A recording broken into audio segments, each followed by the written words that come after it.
Right, I guess we will start. Namaste, all of you. Thank you for joining the first international session hosted by Shakti Global. Our educational platform would facilitate online sessions for everyone who would like to know more about various spiritual and health-related topics. I would like to start with a small prayer.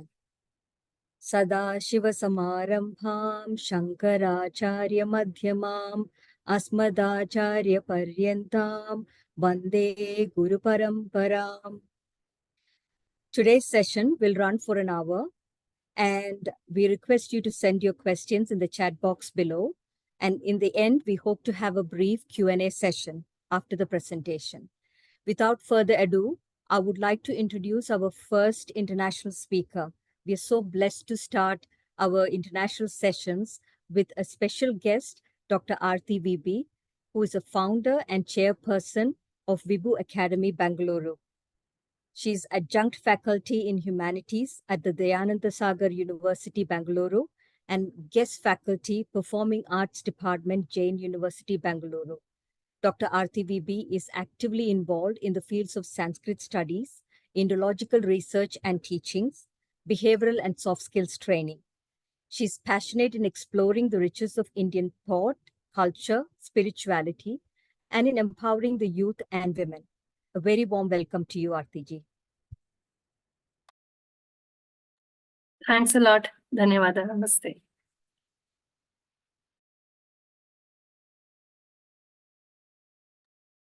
You can start the session when you're ready. I'm ready. Can you just spotlight me? Or I think I can do it myself. Yes, it's been done, Arathi ji. It's been done. Okay. Okay. Hari Om Tat Sat. Chitirupena ya kritsnametadvyapya sthita jagat. Namastasye, namastasye, namastasye, namo namaha. A very good morning and good afternoon to all of you. And I'm very happy to be a part of this beautiful contemplation, divine contemplation. And my best wishes to Shakti Global. The name itself is so inspiring. It's Shakti. So Shakti, the name is not just energy and power. It's the whole of creation, which is run by the Shakti, according to the Vedantic philosophy. So the word itself is very inspiring, and you all are up to do something really beautiful to create a cultural and dharmic awareness in everybody. So that's a great, noble thing to do. So my best wishes to Shakti Global, and I'm really honored to be the first speaker in this series. So, and also speaking about something so dear to my heart, that is Sanatana Dharma. The Sanatana Dharma, as the word itself is quite very popular across the globe. People have heard about it, but there are so many narratives, pro, against, so many things, clouds of things. So with all these, I think it's very important for us always to go to the source ideas. When we go to the source, the core concepts, many of these wrong conceptions will be removed. So this is just a humble attempt to understand the core concepts of Sanatana Dharma. What is Sanatana Dharma? What is the objective there? What are the different dimensions? In fact, it's a very vast topic with so much, because it's a very, very old living tradition. It's thousands and thousands of years old. And it cannot be traced back to one person or one book or one cult. It is like a library of so many beautiful experiences of different times. So many debates and discussions and contemplations and questions and answers and non-answerable questions and non-questionable answers and experiences, experiments. Everything has been documented in this great ecosystem called Sanatana Dharma. So, and it gives a lot of freedom for debate and discussion, and we can question, we can experiment. So this is how this has grown. It's like an Amazon forest. So new things will be, newer and newer shrubs and trees will be coming up, and it's constantly growing. It's dynamic. It's not stagnant. There's no full stop here. There's always a comma, can go on, continue, and it can be a complex sentence which never ends. So this is the beauty of this particular system. And it's very essential to know the basics, the core concepts of Sanatana Dharma. It's quite a very Herculean task to put such a huge, vast concept into a nutshell, into 1 hour. I'll try to do my best. But in the very beginning, I'd like to tell you that just because we could talk about it in 1 hour, let's not think that the whole thing is only this much. It's like we are opening a window to see the skies. So how much of the sky I can see through my window? That's my limitation. It's not the limitation of the sky. So Sanatana Dharma, as it is very vast. It's got a very, very long history. It's got a lot of many dimensions, many in depth and width. It's very, very big. So we'll see how much we can. I'll try to go to the very core concepts with all the hundreds of cults and schools of thought and philosophies and different practices, worships, modes of worship, devatas. With all these are knit into one beautiful sutra thread that is called Dharma.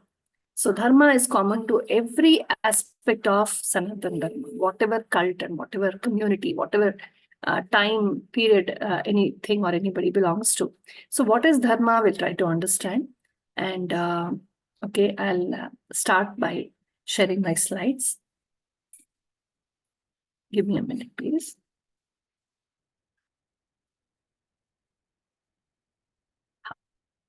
You all can see my screen, right? Yes, Arti. Yes.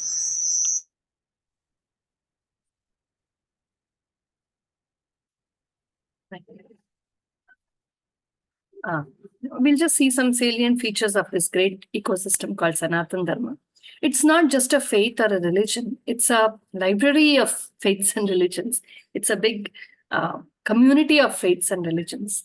So it's thousands of years old. We can never exactly tell when this started. It's as old as humanity itself. And it's the oldest living tradition. There have been so many great traditions, so many faiths, so many practices, cultures, civilizations, which have vanished with time for many reasons. Some have vanished just normally, naturally, and some have been annihilated by the colonizers who went to different parts of the world to just destroy everything and impose theirs. So like that, we have lost many traditions.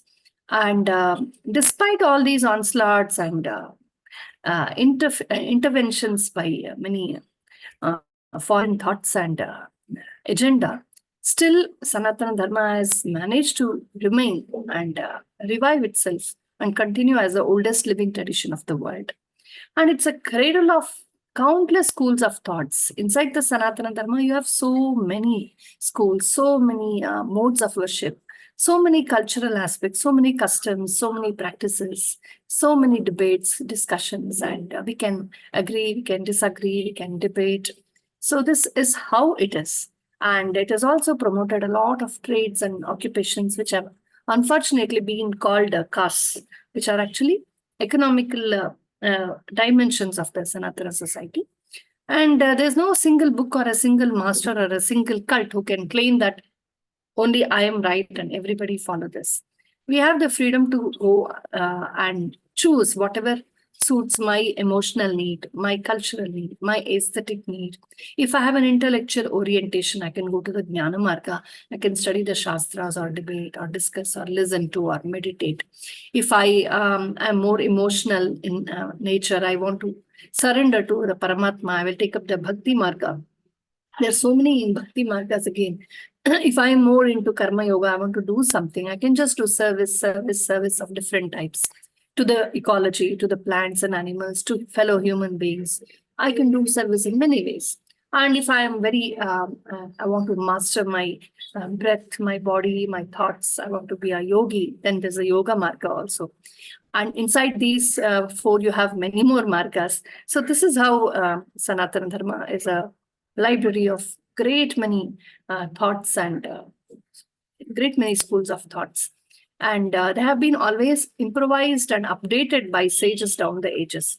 It's never stopped. We have had sages till date, till today. Many great people have come and they have contributed something to this. But the beauty is this, that whoever have come and contributed something new to this great ecosystem have never destroyed the others. They may have debated or differed from the others, but nobody destroys another.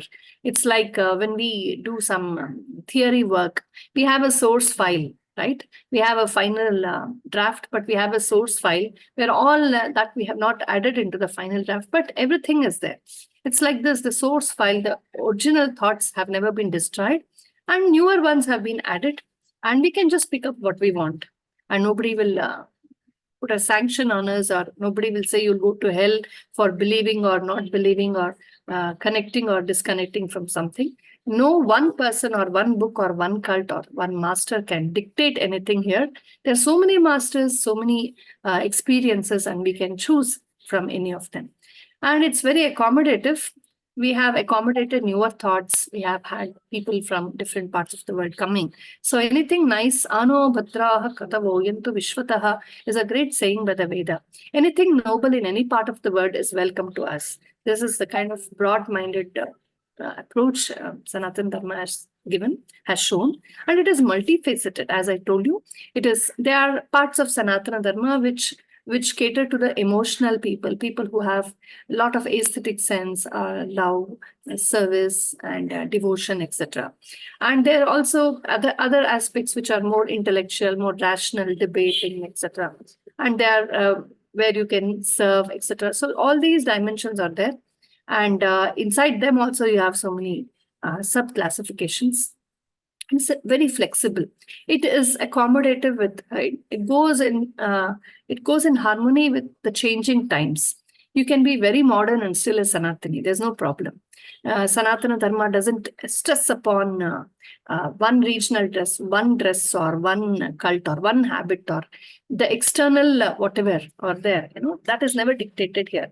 It's according to the geography. If I'm in South India, which is more tropical, sunny, I will wear a dress which is suitable here. I'll eat what I want here. I will call my kids by names which are close to my heart. In South India, whatever flowers I see, I will name my kids with that. So I'm more regional in appeal. But the concept of Dharma, I say, if I live in a very cold part like Himalaya, then naturally my dress will change, my food style will change. So this is never... There is no intervention upon this. You have to dress like this. You have to name yourself like this. You have to think like this, be like this. It's not like that. It's accommodative. We can have a lot of, there's a spectrum of ideas and lifestyles inside Sanatana Dharma, and it accommodates everything. It is multifaceted. It's flexible. I can change with times and still be a Sanatani. Just because I don't dress like my grandmother, or I don't eat like my grandmother, just because I learn a different language or live in a different style, I am not less Sanatani. Because this flexibility is there, it's like a frame. There is a frame here, a dharmic frame, but the frame is very flexible. We can change the shape and size according to the changing needs. And it's very dynamic. It's always growing and growing. There's no full stop to Sanatana Dharma. And there are many ideologies here, many thoughts, many schools of thoughts, but they're all united in spirit and purpose. The spirit of Dharma is one and the same in everything, in the Vedic or the Agamic or in the tribal, everything. And the purpose is also only mukti, liberation. So there we become one. And it allows probe, experimentation, debate, etc. at all levels. So there are some salient features, and this makes Sanatana Dharma unique.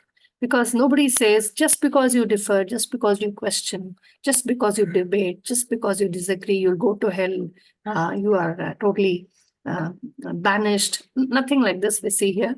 In one house, you can have husband, wife, children, 4 or 5 members of a family having different approaches, worshipping different devatas, following different modes of worship, or having different preferences, but still no problem. They're still one family, they live together. And this is one very beautiful feature of Sanatana Dharma. And now, what are the sources?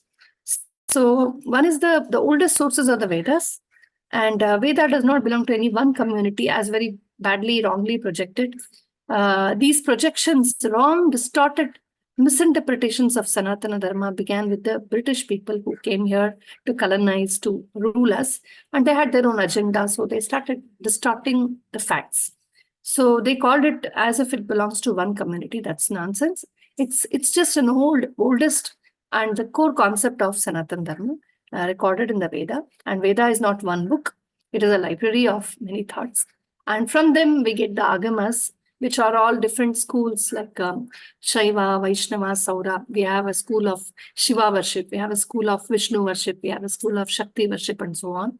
And these all come from they are derived from the Veda. Then the Tantra is another, again, similarly, you have Shakti Tantra, Shiva Tantra, Vaishnava Tantra, etc. And inspired from these, we have lots of classics, the poetic literature, the Puranas and all that. And then we have a lot of folk literature also, which are very close to heart, which are lovely, which are spectacular, colorful, cute, and innocent, beautiful. And you can pick up from anything. You can belong to any of them, or you can pick up from everything of them. There are so many living traditions related to all these. And put together, they're all having one Sanatana feel. And if you have not been trained in any of this, it's still okay. You can still practice Sanatana Dharma at home in your own very, very original way. And you get the experience of what is dhyana, what is bhakti, what is puja, what is love, what is service, what is divinity, what is meditation.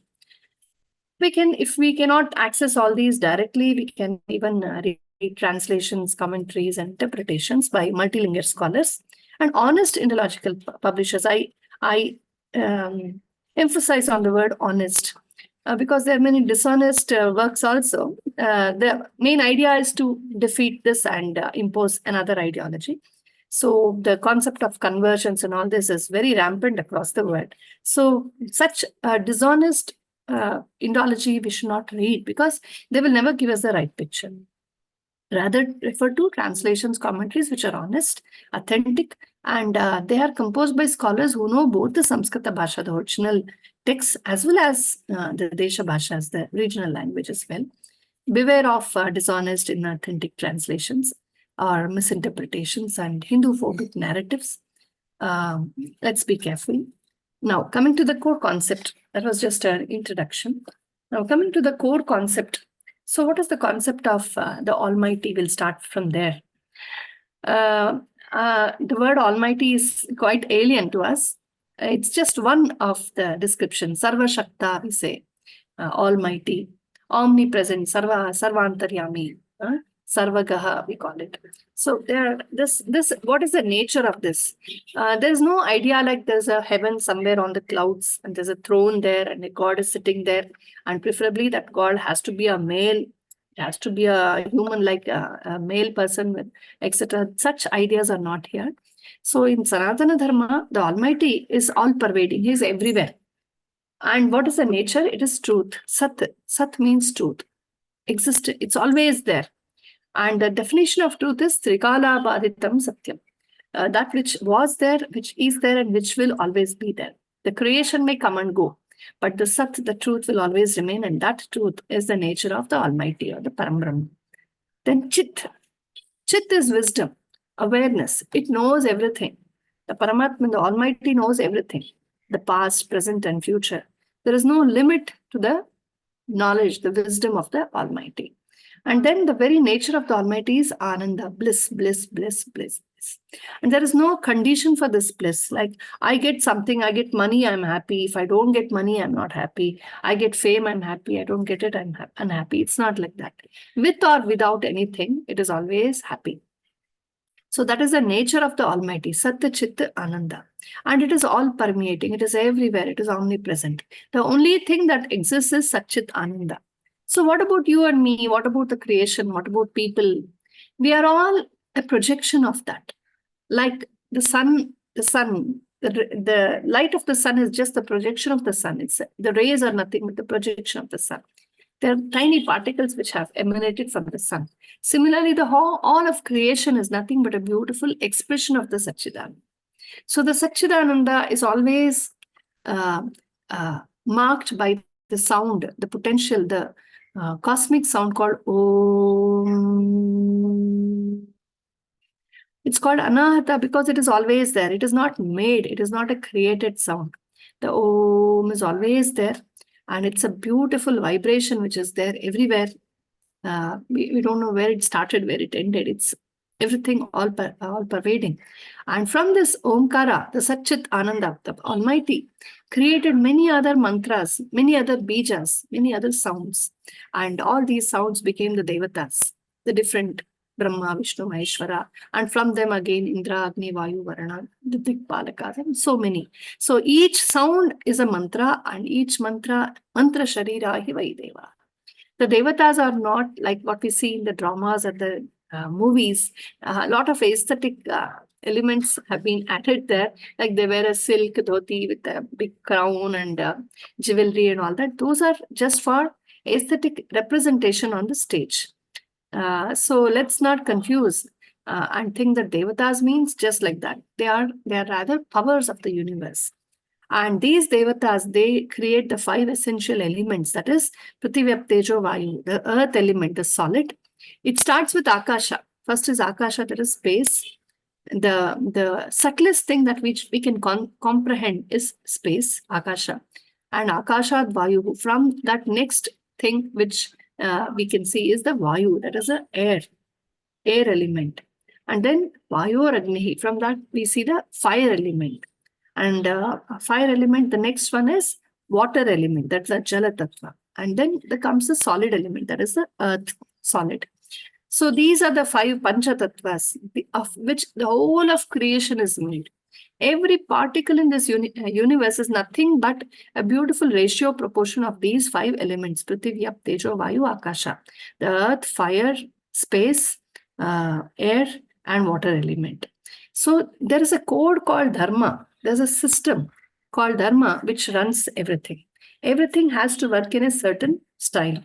And the Dharma is the code that runs everything in this universe. From the smallest Anu to the biggest mammoth, every body, every mind, every intellect, everything is governed, regulated by the code of Dharma. And what is that Dharma? Dharma is nothing but the Satchidananda, which is dormant within every particle of creation. It is in you, it is in me, it is in the small ant, it is in the elephant, it is in everything. It's in the sun, moon, galaxy, universes. Everywhere the Satchidananda is omnipresent, and that is the inbuilt intelligence in everything. So in the Sanatana Dharma tradition, we don't believe that anything is non-living. We say everything is Chaitanyamaya. There's life, there's intelligence in everything. Even if it's a stone or a piece of dry wood, I may call it non-living because to me it appears so. But there's an inbuilt intelligence inside that also.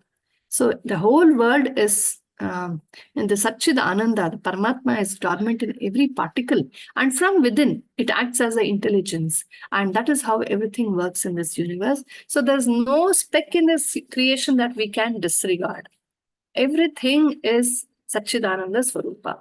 Every particle is nothing but a manifestation of the Satchidananda. It's a play of the Almighty. He is playing. It's his Leela, we call it. And that is why we have to understand this Leela. To understand, we have to meditate.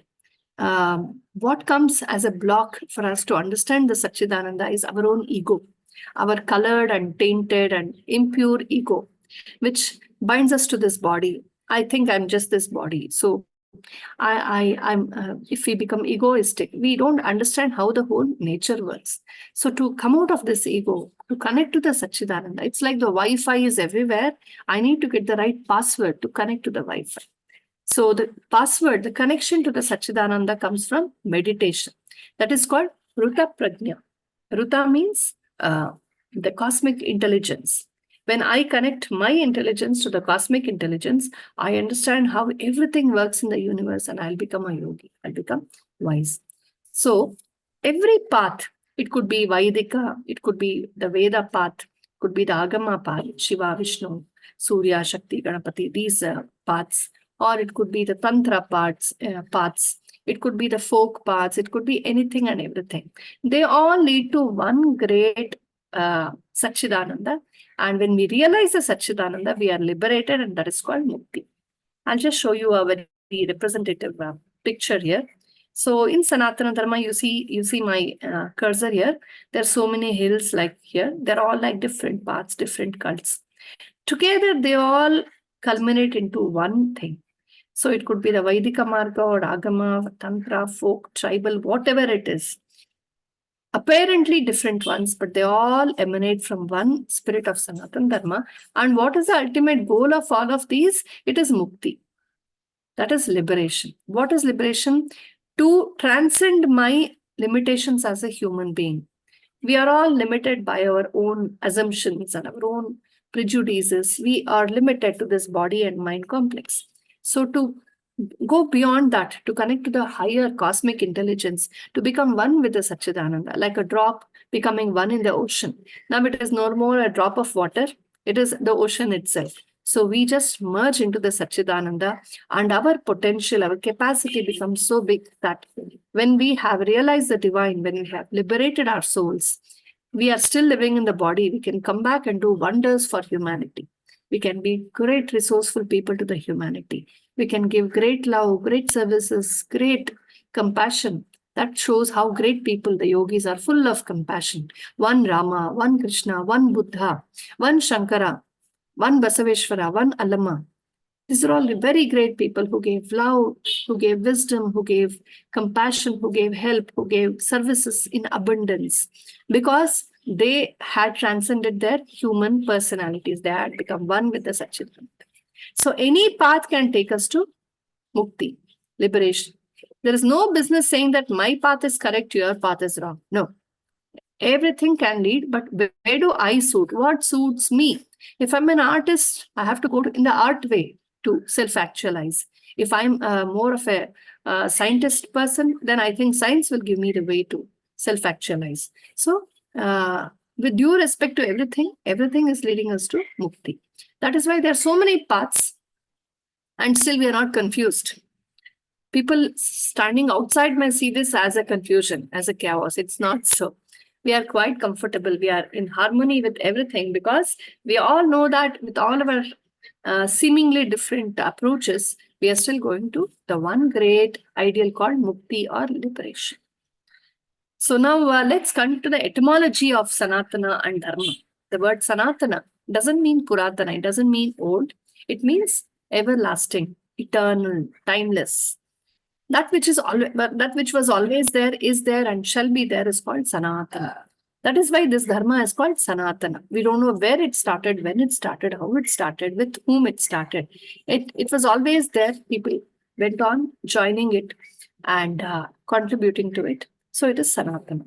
And what is Dharma itself? The word Dharma means Dharanat Dharma Ityahu. That which sustains. The meaning of Dharma is not it's a religion or a faith or a cult. No. Dharma means a system that sustains. Sustains what? Sustains individuals as well as communities, as well as the ecology. Sustains everything. It is a system. It is a code. It is an understanding. It is a, what do you call it? There is no word actually. It's a Sanskrit non-translatable. There can't be one word, at least in English, which can give you the meaning of Dharma exactly in one word. It is a system that it creates an awareness in us, which helps me understand myself and the people around me and the code of the whole universe. So to follow the cosmic rule, the cosmic compromise, the cosmic norm, we have to follow Dharma. So the Dharma is a cosmic norm which keeps us all together, happy and respectful of each other. Now, Dharma manifests at 3 levels. The first level is called Ruta. Ruta is comprehension of Dharma. We have to first understand what is Dharma. And how does that happen? It happens only in deep meditation. No amount of discussion or debate or verbal fights or study can help us understand the Ruta. The cosmic Ruta, the Satya, can only be understood by deep meditation. So it is very essential to meditate in Sanatana Dharma. Every morning, we begin our day with meditation. We call it Sandhya Vandana. We see the rising sun. We expose our body and mind to the rising sun and we say, Dhiyo yonav prachodayat. Oh, Surya, you inspire my energies, not just mine, but our energies, our prajna, our consciousness. Let us wake up. Let us get the Rita Prajna.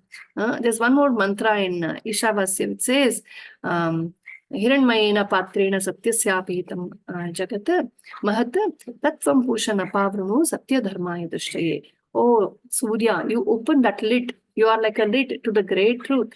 of that truth of Satchidananda. You open, Apavranu, open the lid and show me the truth. The seeking for truth is a beautiful thing in Sanatana Dharma. Nobody says, I know. Everybody says, I want to know. So this seeking, the never-ending seeking is the great thing, which is called the Ruta Prajna. To meditate and to connect to the cosmic Dharma, which is the cosmic intelligence, is called Ruta. Once we have connected the Wi-Fi, the password has connected us to the Wi-Fi, then we start understanding higher truths of creation. What I see, like for example, if I see a tube light, if I see a light or a fan, yes, I know it's a light, it's a fan, it's a gadget that is helping me get light or air. But if I was a scientist, if I'm an engineer, I will not see just the tube light. I'll see the whole mechanism working inside that. I'll understand how it all works, how the electric energy converts into light energy, and what is the whole mechanism, what are the things involved. So there's a higher intelligence behind the light, which a scientist or an engineer or the maker of that light knows. And he knows it better. But an ordinary person like me, I know I put on the switch, the light is on. So what is the higher truth? To comprehend that is very important. We are seeing creation, we see people, we see things happening. But what is the higher intelligence running the whole show? To connect to that is called the Ruta Prajna.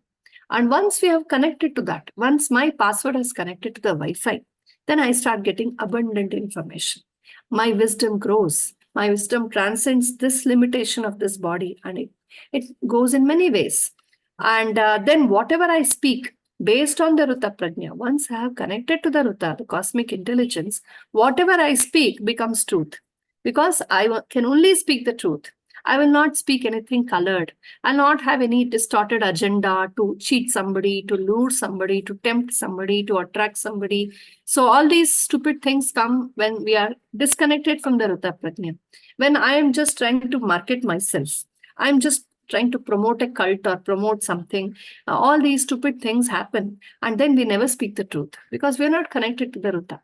So if we are connected to the Ruta Prajna, we know the higher truths, we can never behave like that. We can never try to influence somebody, change somebody, or dominate somebody, loot somebody, kill somebody, convert somebody, force somebody. We can never do that. We will only speak truth. And that truth will come from the Ruta Prajna. Then comes Dharma. Implementation. In action, it is not enough to understand the higher truths and to speak the truths. It is also important to implement in life. So how I implement that? As a family person, how I implement my Dharma? What is the best for me? What is best for my family? What is best for my kids? What is best for my neighbors? What is best for the ecology around me? How I can live in harmony with myself, with my family, with my neighborhood, with my colleagues, with the whole society. What is my duty towards my family, towards my nation, towards my culture? How I can promote these nice things? How I can find out a way? How I can figure out a way which is good for all of us together? Samashti. It should be not just my whims and fancies, but it should be something which promotes good for the whole of the people around me also. So this prajna, this sensitivity to the goodness of everybody. So saying it's my life, my money, my liberty, I'll go do what I want. This is the last thing that Dharma can allow. So there's nothing like me, my money, my liberty, my wish. No, it is always we together. It is all we together. So that is what is called Dharma Prajna. As long as we have the Dharma Prajna, we understand that we are not just independent. We are all together in one great cosmic existence. Even a little ant means something to me. Far away in the forest, there is some animal there. That also means something to me. The birds, the animals, the insects, the people around me, the people I know, the people I don't know. Everybody together, we form this ecosystem where everybody deserves respect. Everybody has a role directly or indirectly in my life. So this is how we live in Sanatana Dharma. Always namaskara. We wake up in the morning and bow down to Mother Earth. Not that Mother Earth will put a case on us. But we see the intelligence inside the mother earth, the Satchidananda, which is making her give us food, which is making her sustain us. We worship the sun because we see the same Satchidananda in the sun. He's giving us light, he's giving us energy, he's sustaining us.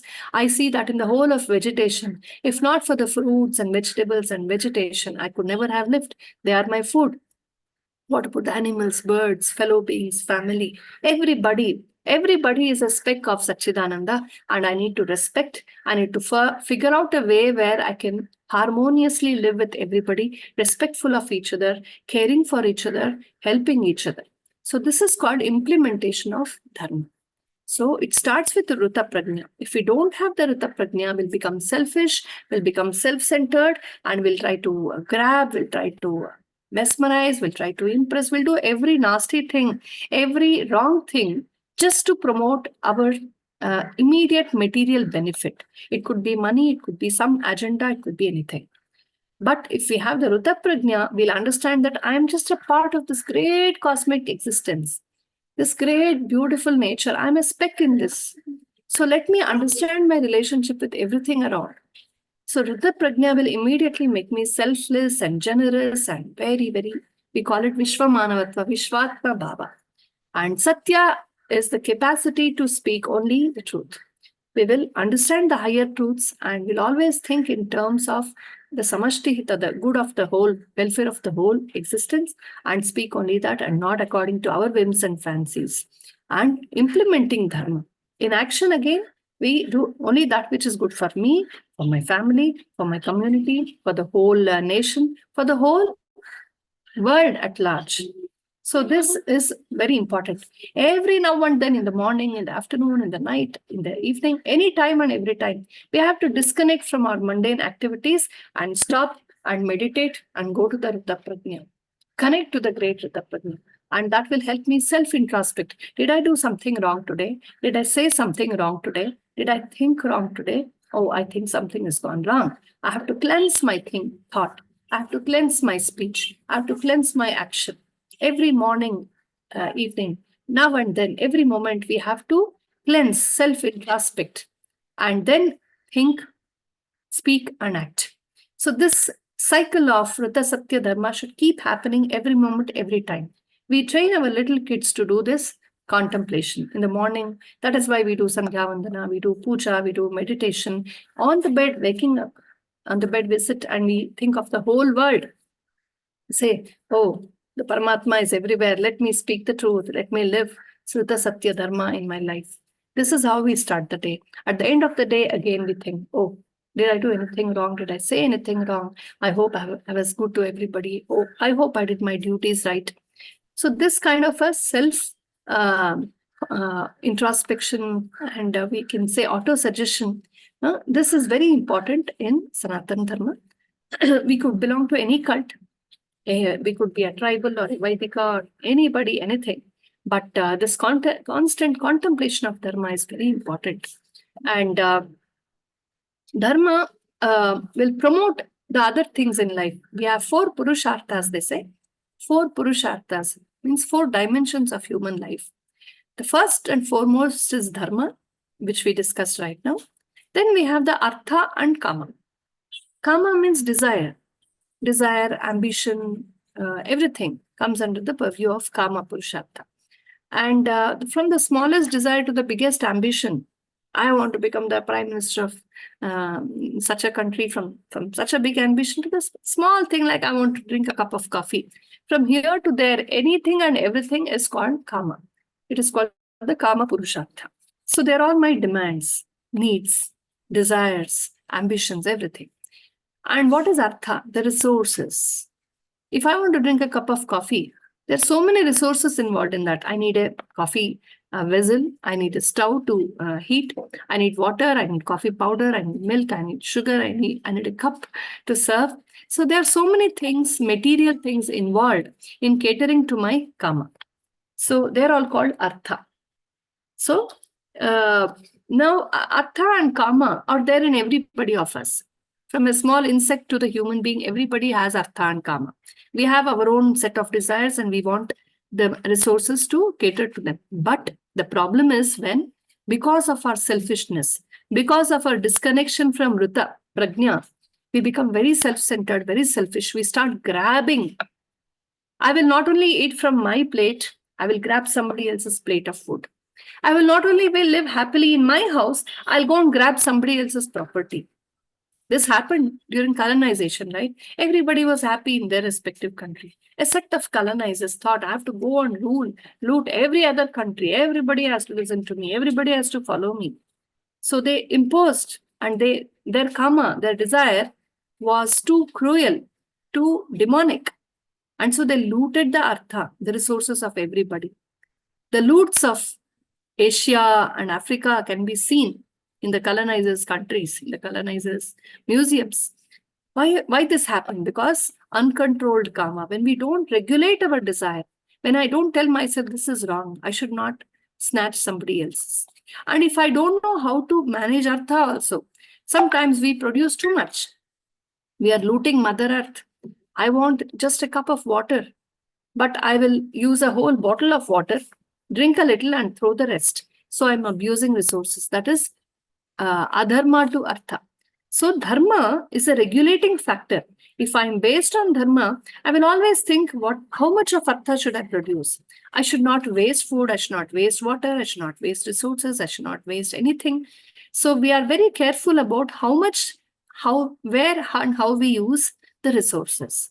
We respect the resources. We try to use minimum and get the maximum benefit. We don't say it's my money, I don't care, I will use anything, how much ever I want. So that kind of an arrogance will not come when dharma is regulating artha, production of artha and resources. And when dharma regulates kama, I will always frame my desire and say, okay, I want to do this, but is it good for me? Is it good for my family? Is it good for my society? I will think twice before I do something or say something. So dharma is a regulating factor of both artha and kama. Artha and kama are there for everybody. We all have our set of desires and we are using the material around us. But if we don't have the dharma prajna, we'll become beastly, we'll become demonic, we will misuse resources, we will never control our karma. We become very selfish, very greedy, very cruel, very demonic, very dangerous. We can do anything. In the name of religion also, we can become very, very dangerous. That is what happens when we don't control our artha kama by dharma. So dharma becomes very, very important. That is why this ecosystem called Sanatana Dharma is called dharma and not a religion. It is not a faith, it is not a school, it's not a cult. It is a great ecosystem which helps anything and everything to survive as long as we are not hateful and harmful to each other. So this dharma, when we follow artha and kama based on dharma, we touch a point of fulfillment, satisfaction. It's like I've had a sumptuous meal. Now I'm happy. Somebody comes and says, have one more sumptuous meal. I'll say, no, I'm full, I'm happy, I'm satisfied. No more. The point when we are totally satisfied, fulfilled, we are happy, we are peaceful, we are tranquil, we are just satisfied. That point is called moksha. And it happens after a lot of experiences. Lot of experience and maturity and trials and errors of many, many janmas. We believe in many births. We take births repeatedly and we learn in every birth. It's like going from first standard to second, third, fourth standard till we graduate out, till we have a PhD, whatever. So we have to mature in every janma by experience, by trials and errors. And finally, we'll become a yogi, we'll get moksha, where we know the whole play of universe and we are no more allured or tempted by the trivial things like money or woman or wine or this. Nothing can tempt us and make us demonic anymore. We have transcended all those and we have reached a point of total satisfaction and maturity. So we are all aiming at moksha. This is the ultimate. Very few reach here because there's a lot of falling down here. There's a lot of coming back, going up, coming back, going up based on our own weaknesses and strengths. And if we go the wrong way against adharma, you see, there's never a point of moksha. When artha and kama, they go on dharma, they are based on dharma, they reach a point of satisfaction called moksha. If artha and kama, using resources and our desires, are against dharma, then there is no point of convergence.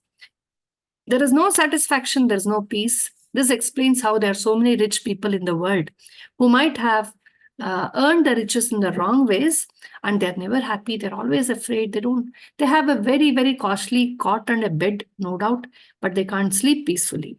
That's because anything we do against Dharma is never going to give us satisfaction. That is why Dharma is most important. Dharma, Dharma, Dharma. And to get to the Dharma Prajna, we have to meditate. It is the Satya Dharma. And we don't need a priest, we don't need a Swamiji, we don't need anybody to help us do this. All we need to do is disconnect, sit calm for a while and connect back to ourselves. The Satchit Ananda, the speck is in us also. If I connect to the Paramatma, the great Satchit Ananda, the Almighty within me, in my heart, in the core of my personality, that will tell me everything. I can go back inside and recharge my batteries, then come back outside with a fresh intelligence, fresh understanding of myself and the world, and work better for the world. So this is the concept of Sanatana Dharma, which is practiced in the Vaidika, Agama, all schools, all cults. From in every aspect of Sanatana Dharma, this is the underlying concept. Outwardly, we may be kind of worshipping different devatas, following different schools, having different gurus, different masters, different food styles, different lifestyles, different kinds of temples, different kinds of worships. All these are there. But this is the underlying aspect of Sanatana Dharma. If we have understood this, we have understood Sanatana Dharma. Now, the beauty of this is, even an alien faith, something which is not born inside the Sanatana ecosystem, something from Europe, something from America, something from some part of the world, even that can fit into this. As long as something is based on Dharma, any and every cult, every school of thought, every master, every great idea can be accommodated into Sanatana Dharma. That is how many things have come from outside also. We have had open doors for anything good and noble. And anything wrong, bad, distorted within our own ecosystem, we have very willfully weeded it out. There's a lot of weeding out done. Great people, Buddha came. He said these set of practices are wrong. And people discarded. They said, yes, we'll give it up. Then Shankaracharya said, this, I don't think these are right. There's all bad things in the society. You have to change. Yes, we removed them. Swami Vivekananda came. He did so many changes. We said, yes, we accept. So this acceptance is because of the Dharma Prajna. And so we discussed the 4 Purusharthas, that is Dharma, Artha, Kama, Moksha. And if we have understood this, this is the core of Sanatana Dharma. And based on this, we come to the outside life. All that we discuss now is the inner understanding. Now coming to the implementation of Dharma, there are 2 dimensions for implementing. One is a Samanya Dharma, one is a Vishesha Dharma. Samanya means universal, generic. It is for everybody. There are universal ethics like Satya, truth. Who doesn't want truth? Everybody, the American, the Australian, the Indian, the Asian, everybody, the kid, the old man, the woman, the man. Satya, truth is for everybody. So it is a universal thing. We don't compromise about truth. Then Daya, that is compassion. To love, to care, to forgive is very, very, very important to live in this world. If I say, I don't forgive, I cannot forget, I cannot forgive, we will invite blood pressure, diabetes, all problems to ourselves. There is no way of living in this world without having compassion and forgiveness for each other. That is the only truth. If we don't agree with this truth, we will become very miserable. We will become intolerant and miserable. So our great Rishi said there is one great universal principle called Daya. If somebody doesn't think like you, somebody doesn't dress like you, act like you, be like you, so what? Don't become intolerant. Allow. And somebody has even offended you, at least forgive a couple of times. Don't become so violent, don't become so revengeful. Try to forgive, because everybody is evolving at a pace. And someday that same person who has been so violent and so offensive about you may grow up, may become mature, he may become a saint tomorrow, we don't know. Every saint had a past, every sinner has a future, they say. So sin is a momentous problem. It is not a permanent problem. There's nothing like a concept of sin in Sanatana Dharma. Sin is a weakness according to Sanatana Dharma. It is not our nature. We are not born of sin. We are Amrita Putraha. We are born from the Satchidananda. Shrunvantu Vishve Amritasya Putraha. We are the sons of Amratva. We are the sons of Satchidananda. Then what is sin? It is a momentary weakness. For example, I am walking on the street. To walk is my normal nature. But once in a while, I'm careless. I don't look around. I don't see properly. I may trip. I may fall. To trip and fall is a moment of carelessness. It's a moment of weakness which made me fall, and that is not my nature. So we speak untruth, or we offend somebody, we hurt somebody, we steal. We do all these things because we are disconnected from our nature. If we are connected to the Dharma Prajna, we can never do all these things. We can never sin. But if I don't, then there's a moment of weakness and I commit a sin. I abuse, I hurt somebody, I speak wrong, I speak a lie. All these we do because there are weak points. To overcome these weak points is important. When we understand this, we have compassion for everything. We have compassion for everybody. If somebody has offended us, depending on the intensity of offense, we can perhaps forgive them once, twice, thrice, 4 times. Buddha forgave all his life. He could do that. Why can't we? To some extent. So life will become pretty easier if we can forgive each other.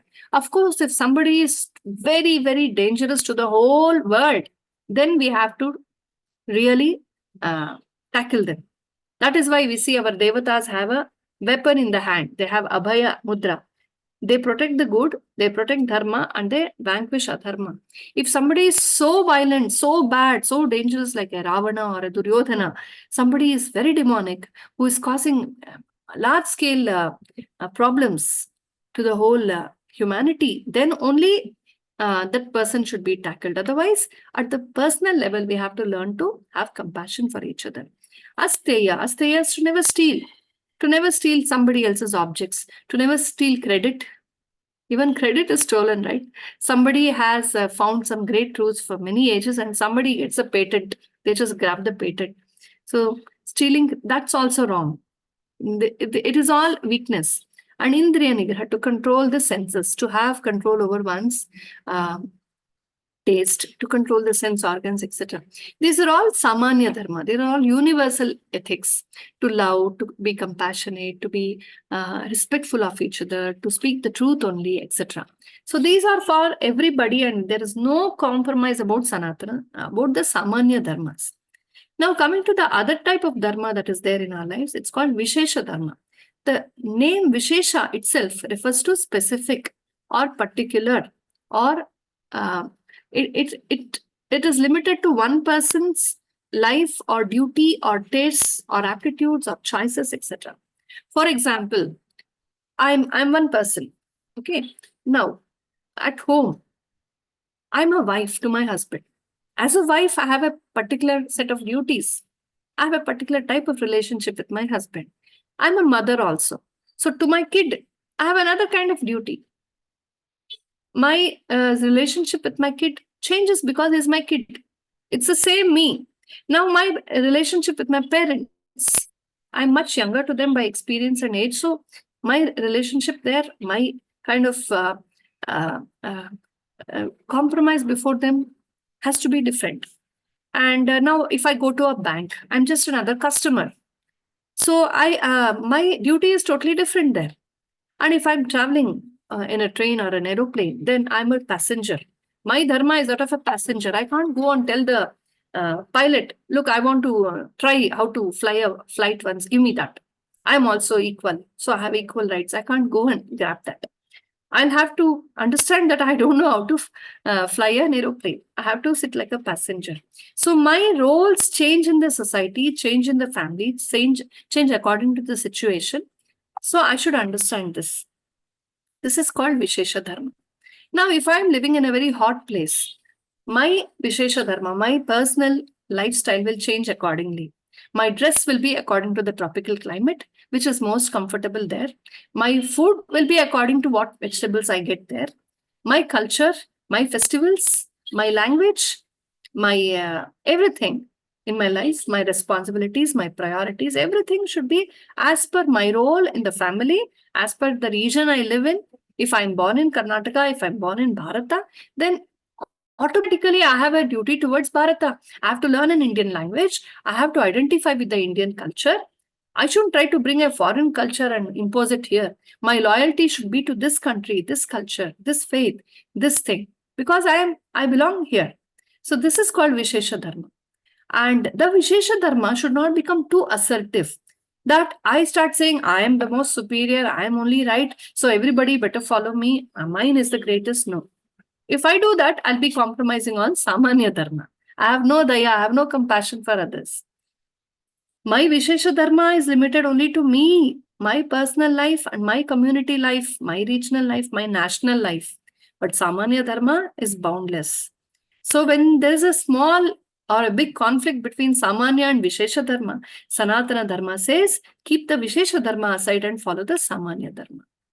For example, I have made a discipline for myself, saying every morning from 6 to 7, I'm going to perform meditation and puja in a very calm way. And that time, I'm not going to take a phone call. I'm not going to attend the door call. I will not talk. I will just give all my time to this puja and meditation. I do this regularly every day, day after day, day after day, day after day. And one day, I hear a big crash in front of the house. Something has happened. There's been an accident. Somebody is wailing. And now I hear that.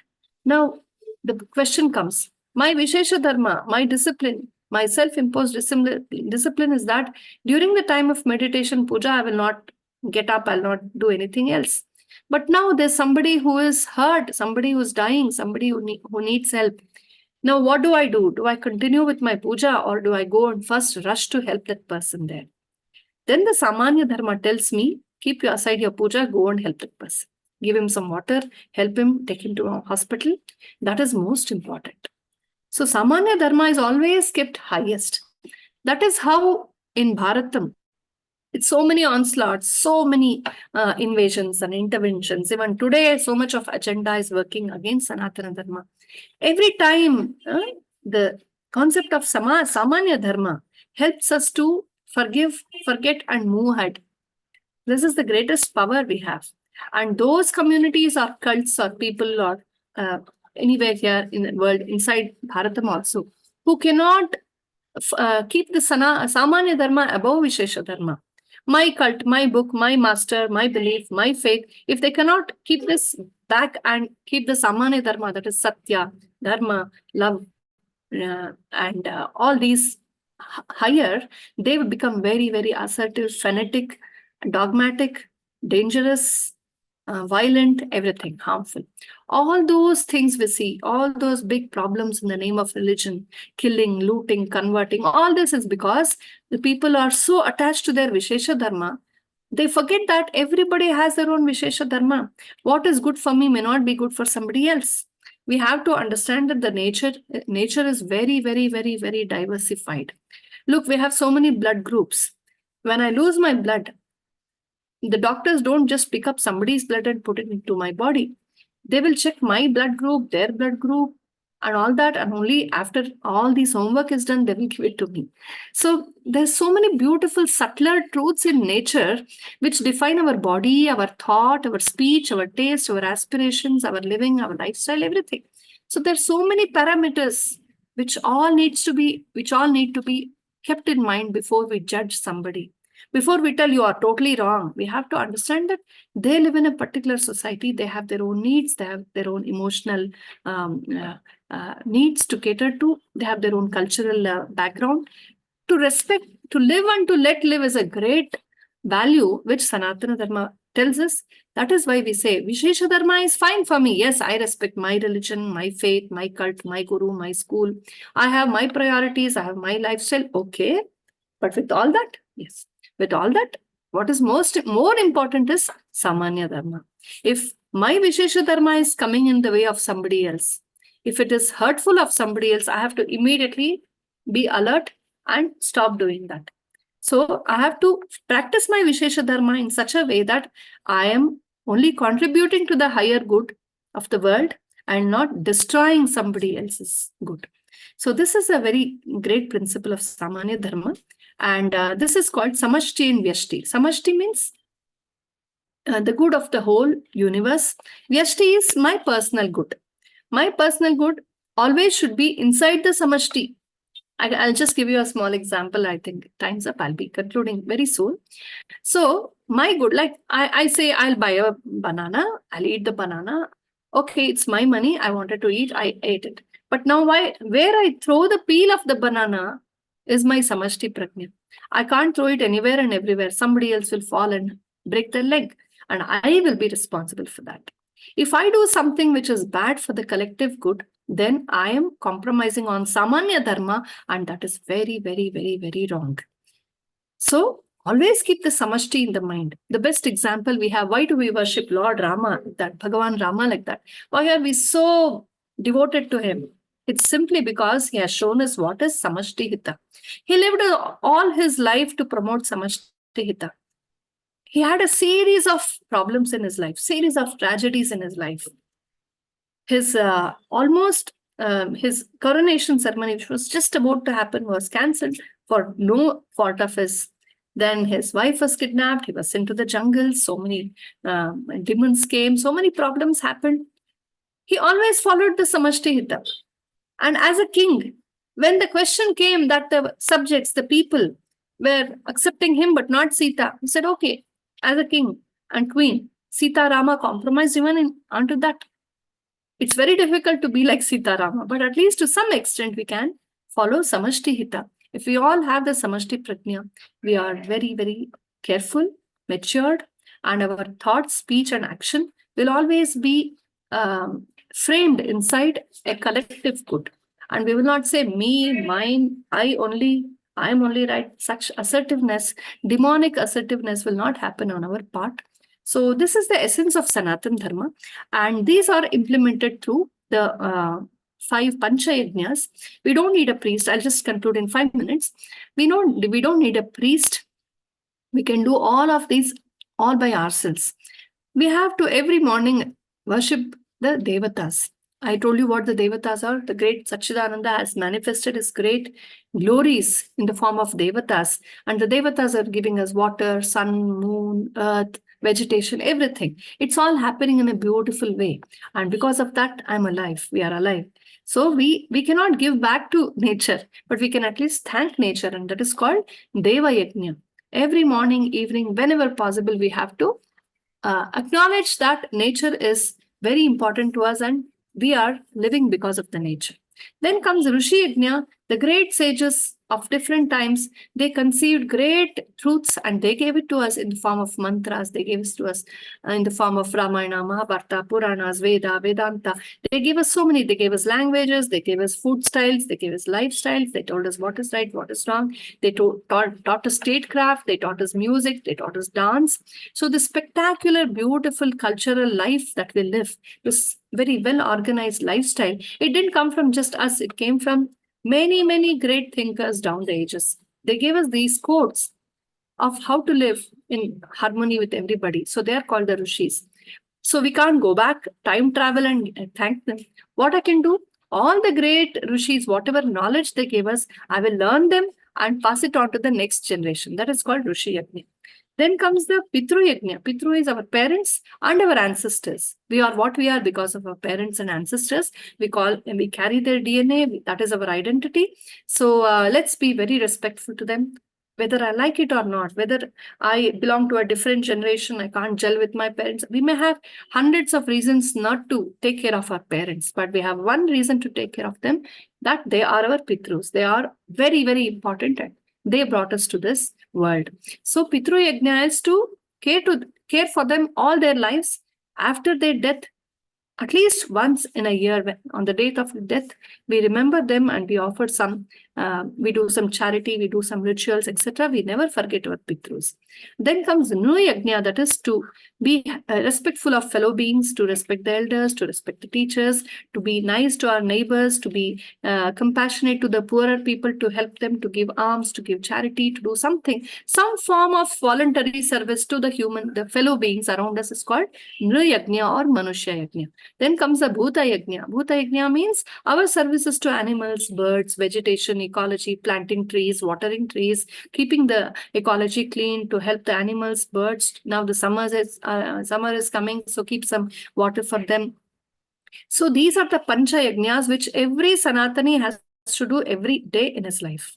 In whatsoever way, it could be in the Vaidika way, the Agamic way, or the folk way, or the South Indian way, or the North Indian way, Karnataka style, or Gujarati style, whatever style, but we do the pancha yajnas. That is to always connect to the whole of this existence. To exist like just me, mine, my money is very, very wrong. It'll ruin our personality and we will become very violent and will become harmful of others. But to acknowledge that I'm a part of a bigger ecosystem is the way to live according to Sanatana Dharma. So that was a very fast forwarded presentation of some very core concepts of Sanatana Dharma. What is Dharma and how we implement Dharma. This apart, what Devata I choose, what cult I choose, what Guru I follow, what school of thought I follow, what book I love, what I read, how I worship. Um, these are all left to us. Lots of choices are there within this. And like we can go to a big supermarket, pick up whatever brand, whatever budget, whatever particular thing we want, or we can just do window shopping and come back also, no problem. So this much of freedom is there in Sanatana Dharma. And this explains how we have been able to produce great saints at all times. From Buddha's time till date, we have had great thinkers, great yogis who can debate, who can explain, who can discuss, who can bring out newer schools of thoughts, newer meditation technologies, newer pranayama technologies, newer upasanas, everything and anything which goes in harmony with the Samanya Dharma, Samashti Hita is allowed here. And that is why it is called Sanatana. It is eternal, it is self-corrective, self-cleansing, and self-introspective, and it is always seeking the good of the whole of creation. So with these words, I'll just conclude, and I'd like to take questions, if any. If anyone wants to ask question, you can raise your hand, but we will just go through the questions in the chat for now. Okay. This is a question from a different group that I've posted here. For a beginner who would like to study and know more, where would you suggest that person start from? Okay, fine question. Well, as I already told, we all have our own taste. Okay, so first find out what would you love. Do you want to read? Do you want to read literature related to Sanatana Dharma? There are very good literatures available. Or you want to follow a devotional path. You want to take a mantra, do some japa, do some chanting or meditation. You'll have to seek the right guru and learn from them. And there again, you want a particular devata, you like to worship God in the form of Vishnu or Shiva, no problem. They're all like, one sky and so many windows. All windows are showing one sky. So there's not a problem. But what you exactly want to do, or you want to do service, fine. Whatever you want to do, first find out your taste. Because if I am an artist and I end up becoming a banker, I may not be satisfied, right? Because within me I'm an artist. So until I express my artistic faculty, I will not be at peace. So similarly, well, first find out whether you want to study texts or you want to meditate or you want to do all of them, a little bit of everything together, that's fine. So that's very important. And there are many choices. So kind of problem of plenty also here. But they're always very good people, very trained masters, very good gurus, very good books, very good literature available. And wherever you are, if you are living in Australia, you can just form a small group and start a satsang, do some yoga, pranayama, because that will calm down your mind. It will make you very well settled. It creates a mental ambience. Then do some Omkara Japa, then start some bhajans. Then do a small study of Bhagavad Gita or Ramayana. Take a small piece of literature, discuss about that, debate about that. You may agree, disagree, don't worry about that. But that is how the brain starts, the intellect starts connecting to the higher truths. If we don't argue at all, if we don't debate at all, if we don't question at all, it means that we are not thinking. Once somebody told Swami Vivekananda, Swamiji, I've never made a mistake all my life. You know what Swami Vivekananda said? He said, Mister, I think you have never tried anything. So it's okay to agree, disagree, understand, not understand, to have queries, to be confused. No, it's no problem. But we have to start the probe. So you can start somewhere. Best thing is the satsang. We call it satsang, to come together, small groups, very humble groups, have some cultural programs, laugh together, be happy together, help each other, bring some nice prasad sweets, share with each other, share thoughts, counsel each other.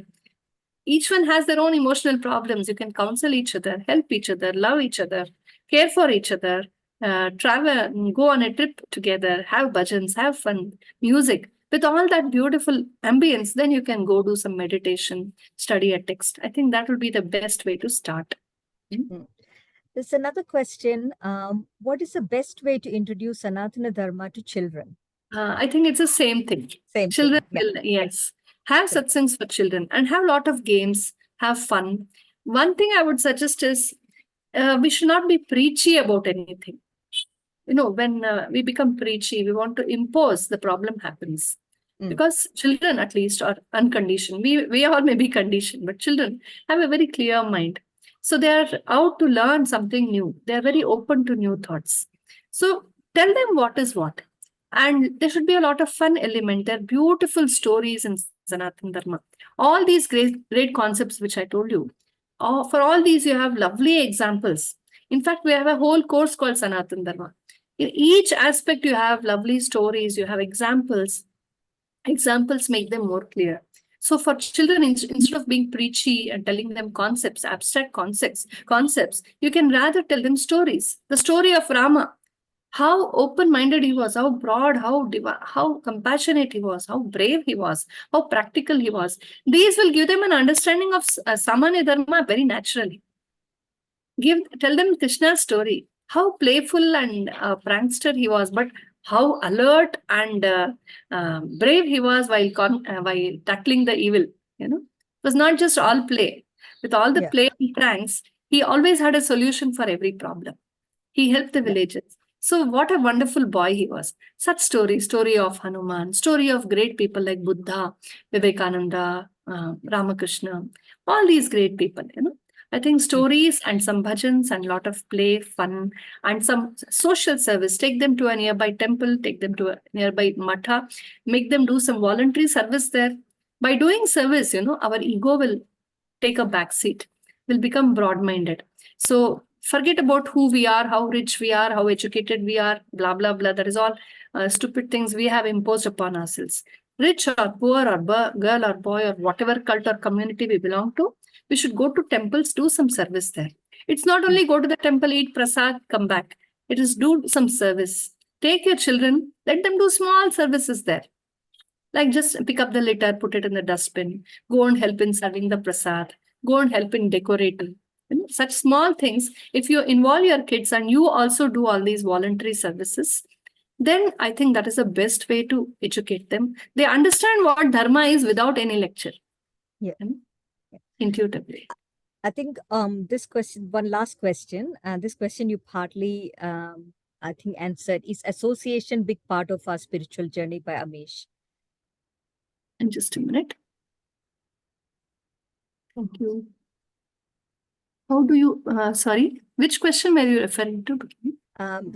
Is association big part of our spiritual journey? Oh, before that, there's one more question. I think I'll take that first. Oh, sure. I might have missed that. Yeah. Okay. How do you manage emotions and anger when people like Russian president fight wars? You're asking a political question, rather. Look, emotions and anger at all levels we'll have to manage. One is, as I was talking of, Yashtihita and Samashtihita. At the personal level, we have to manage emotions and all that so that we are healthy and hale. I think there are many doctors out here, even the Shakti Global people are doctors. You know very well how they derail our thought and speech and behavior, right? Anger and emotions. If we don't control them, we are going to become base and be a problem to ourselves. Coming to the bigger picture, Samashti Hita. When somebody is very, very harmful, you have repeated terrorists, you have repeated problems happening, people coming into your country and creating havocs, putting bombs here and there, killing people, then there has to be a solution. And those countries have to find it out. And that is again Dharma only. Like if there's a thief dodging into our house, the leader of the house, the head of the house will immediately come forward to protect his wife and children, right?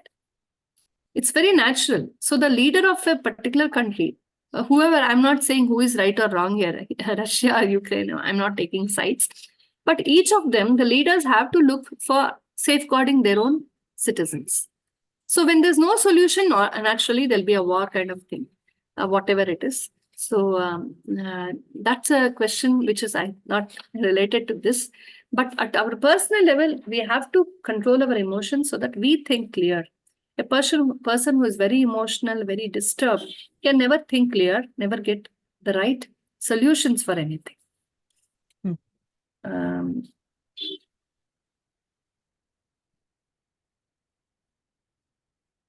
Is associations big part of our spiritual journey? I didn't get the question right. Is associations, what association? It's a satsang. Oh, satsang. Okay. Fine. Yes.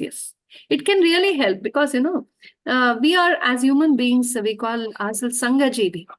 We are community people. There is no human being, even those very introvert people, reserved nature people, everybody wants human beings around. So we want to connect to somebody. We may be very talkative or less talkative. That is different. But still, we want people around us. So anyhow, we do gather, we have parties, we come together, gossip. Let's turn them into something very useful. That is satsang. What is satsang? Coming together for a good purpose. Instead of just gossiping, we have a nice topic to talk about. We have something divine, something noble that can help boost our spiritual ideas. When financial crisis is fabricated into it, God hasn't. I didn't get it. Is that a question or an answer? Yes.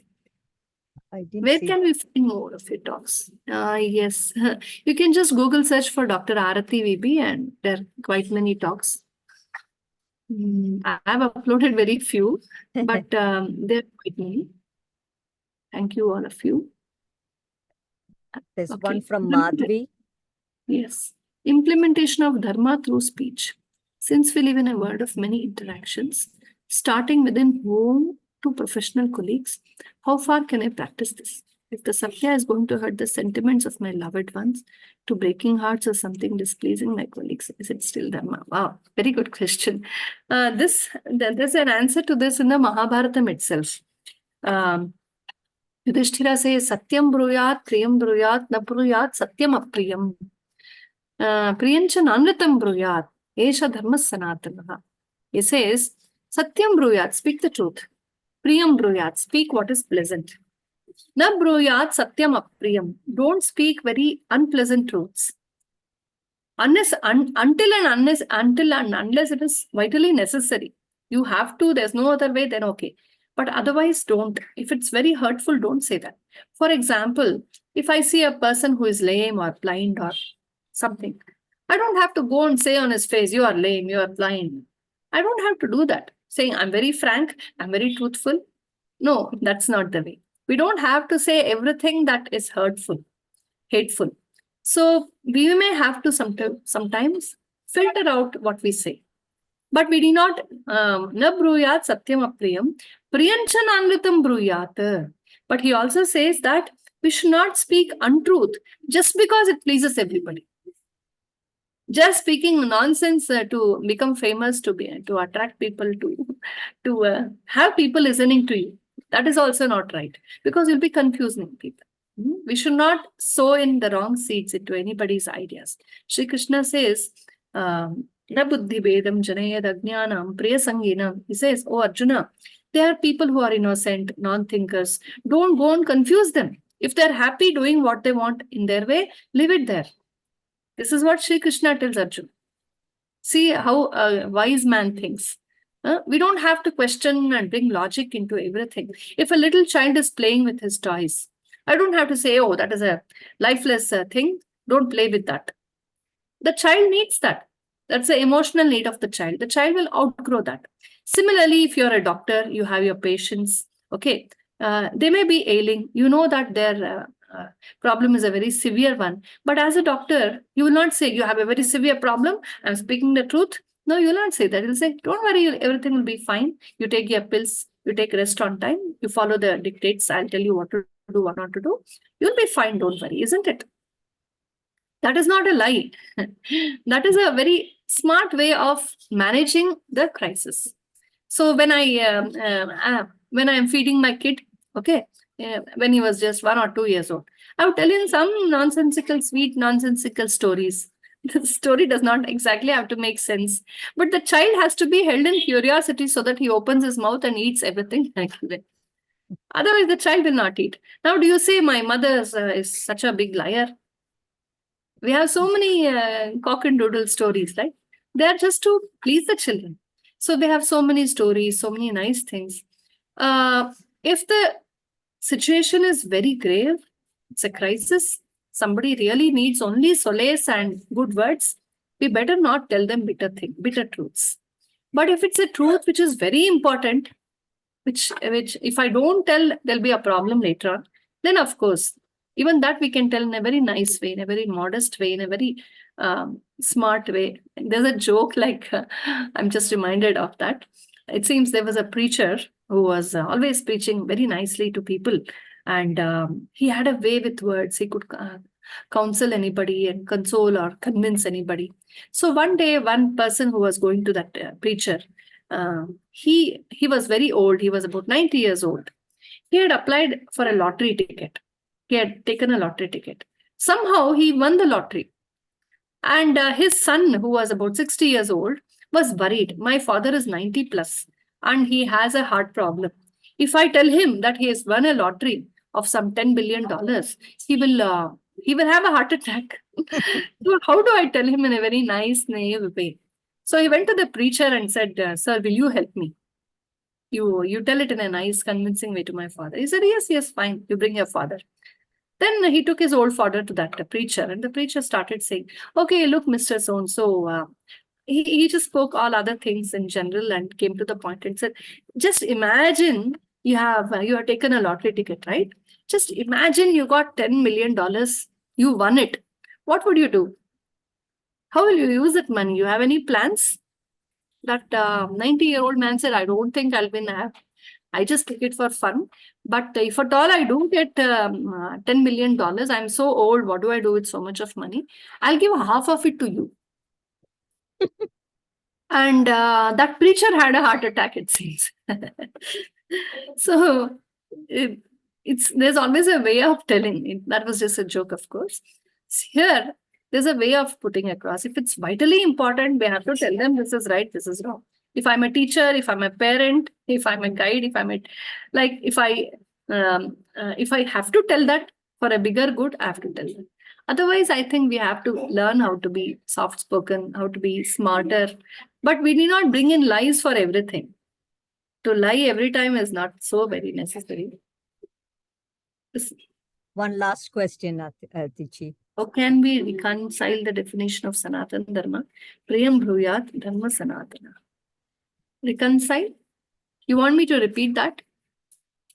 Satyam Bruyat, Priyam Bruyat, Na Bruyat Satyam Apriyam. Speak the truth, speak what is pleasant, but don't speak unpleasant truth. Priyanchan Anratam Bruyat. Don't speak lies which are very attractive unnecessarily. Esha Dharma Sanatana.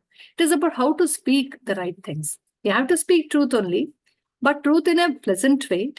And we need not speak lies simply like that to attract or impress. That's also wrong, because in course of time, it will mislead. If you tell your cancer patient or somebody who is suffering from a very deadly disease that go ahead, eat anything you want, it's all right, kuch nahi hai, no problem, you have no problem, and he will start doing that, what will happen? That's wrong, right? You will have to, somehow we'll have to put a frame. And truth, the higher we have to, I think the best way is to prepare everybody for truth. So our children also, our kids also, we have to help them to debate, question. Not only answer all questions, but question all answers, they say, no? So be very, very truth conscious.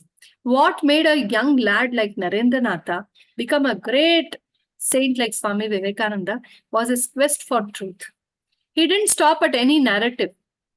Hear anything, see anything, read anything, you fall for that, you fall for that, you agree with that. Not like that. He was deeply very what do you say, logical. He would question, he would debate, he would analyze. So this is what enabled him to go for higher and higher truths. Otherwise, what happens? We just get emotionally connected to some cult, some person, something, and we stop there. We stop thinking. And then we steep into some superstitions and we become hateful, harmful, etc. So it's very important to have the truthful probe inside. Tell your children when they see the advertisements, when they see those movies, and they're all some nice lies only, right? Everybody wants to market themselves. Tell your children all that you see there is just colorful. You need not believe. You just using that cream or that shampoo, you will not become like that in 7 days. It's all rubbish. We have to teach our children to think, analyze, and apply every time to the need of the time. Desha Kala Sandarbhanusara. This is what all the Smritis say. Desha is region, Kala is time, Sandarbha is situation. Every time the Ruta Satya Dharma, that cycle has to happen according to Desha Kala Sandarbha. The place where I am and the time and Sandarbha situation. This analysis is very important. Without this analysis, any cult, any school of thought can degenerate into a superstition. With this analysis, any path, any cult, any school of thought can evolve, make us evolve into the highest, wisest sages. It's about which direction we are going in. Are we going towards truth or we are stagnant with something? There may be a board that says this is the board to from Bangalore to Mysuru. If I hold on to the board and say, oh, this is my God, I'll never go to Mysuru. I have to go ahead. So hero worship, cultism, all this comes because we don't go ahead. We don't probe, we don't meditate, we don't connect to the Dharma, to the Ruta Satya. So meditation, connecting to the higher truths relentlessly, again and again. This should happen every time, not just once. Every day, start the day with meditation. End the day with meditation. Now and again, disconnect. See, cleanse our own thoughts, our own mind, our own speech, our own action. This should keep happening all the time. This is the only way out. And then we'll reach a point of maturity and clarity where nothing can lure us or mislead us. And then our decisions will be very, very right. Our kids, all of us have to aspire to reach to those levels. And that is called Mukti, that is called Jivan Mukti, that is called Jnana, that is called Satya, that is called Sakshatkara, etc. Sorry, Atiji, just one more question Oh. From Deepa. Seeing Sachidananda in all is hard, especially when they are in adharmic path. How to implement letting go or forgiveness? Look, the Sachidananda is in the core of everybody, the dharmic or the adharmic, good or bad. See the core. Don't see just the outer layers.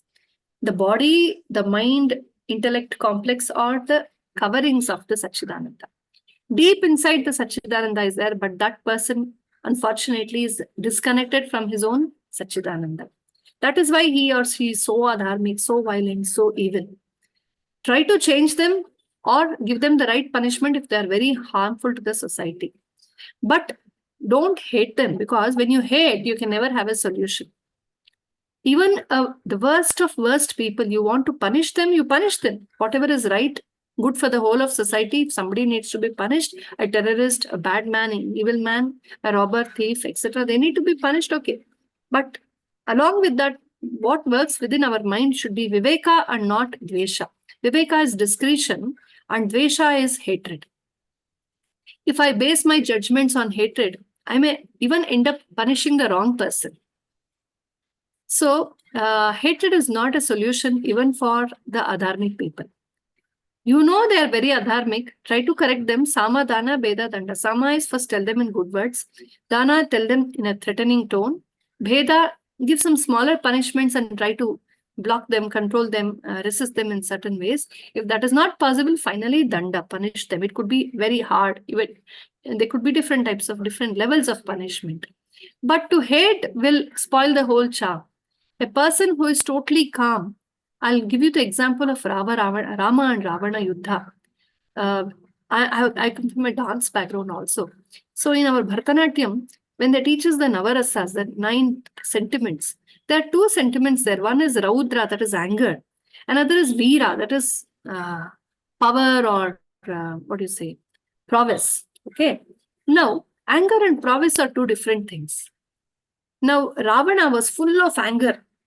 He had offended Rama. He had kidnapped Sita. He was the one who had done every nasty thing. But he was jealous of Rama, angry of Rama. So he took very hasty decisions and he messed up everything with such a mighty army, with such a mighty set of sons he had, commanders. And in his own home ground, he lost the war because of his anger and emotions. Come to Rama's side. Somebody who was banished from his kingdom, who had no army, no well-trained, nothing, army and people. He had just a set of some tribal warriors like Hanuman, etc. With just indigenous material, he built a bridge, he went there. He was in the disadvantage in every way. But he won the war. Why? Because of his very calm nature. His was the Veera Bhava. In dance, we show it like this, Veera. His anger was controlled in the Utsaha, in the Dharma. But Ravana's anger was uncontrolled. It was negative. It just burnt him down. Coming to the Pandava Kaurava also, why do we read Mahabharata? The Pandavas were also angry of the Kauravas, but their anger was controlled, framed inside Dharma. They controlled it because Krishna was their guide. On the other side, Shakuni was their guide. So they were all confused. They did every wrong thing. They forsake every rule, norm of the war. But still, with a bigger army, more powerful army, more resources, they lost it. Because when we are acting, even if it is punishing an adharmic person, we have to do it in a strategic way. Think clear, be calm, do some meditation, and then plan how to curb them, but not with anger. If we are just angry, no solution can come forth. That is a bitter truth. We have to learn to control our emotions first and act with more discretion than with emotions. What a wonderful session, Artiji. The entire group is, I'm sure they will agree. Like, we have a heartfelt gratitude to you for this session, for sharing your insights with us. And thank you all participants, for engaging in this, because the success of this session lies in your eagerness and enthusiasm to learn. And we welcome expression of interest from you all for a more detailed course in Sanatana Dharma from Artiji at a later time in the year. Me and myself and Sushma, we both have completed that course, and I can vouch for it. It is a fabulous course which extends over 20 to 21 sessions. We can modify it for our Australian, time zone, and the days that we can adjust it according to everyone's requirements. So please send your expression of interest for the course. And until our next meeting, stay inspired.